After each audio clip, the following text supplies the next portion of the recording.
These foods could be killing your calorie deficit if you're not tracking your food carefully. If you're trying to stay in a calorie deficit, it's really important that you try to accurately track the food that you're consuming, particularly when it comes to these three foods that we'll talk about today. First up though, I'm not demonizing these foods. These are delicious foods and great to eat. What I am saying is be really careful about the volume that you're eating, because it's very easy to eat too much of these and go over your calorie target that you're aiming for that day. So first up, oils, really important when you're cooking, can be a great flavor adder, but they are very calorific. 1 teaspoon of oil can be over 40 calories. So if you're someone who's free pouring that oil in, you can easily be adding 1, 2, or even 300 calories to that meal that you're about to eat without even realizing it. So if you are tracking calories, try to make sure you track the oils that you're putting into your food as well to give you a more accurate representation of the calories you're having. Up next, peanut butters or nut butters in general. Nut butters are delicious. I know some people, it's like their absolute favorite food. They'll just free spoon it out of the tub, which is fair enough. Most people will have it with toast or on some kind of bread. Nut butters are extremely calorie dense. That is something to be careful of. And particularly if you're someone who's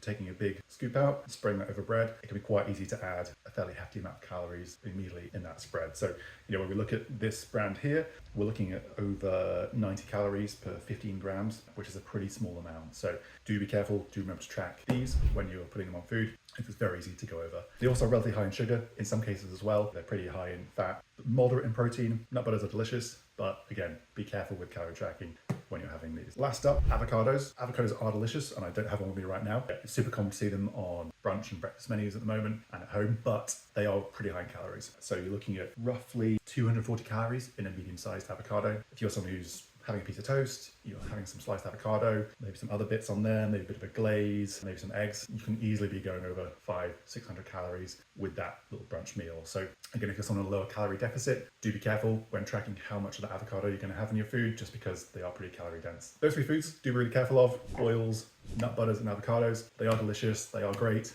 Just track carefully what you have, as it's very easy to go over the calorie deficit. Hopefully that's been helpful. Drop me a follow for more fitness tips.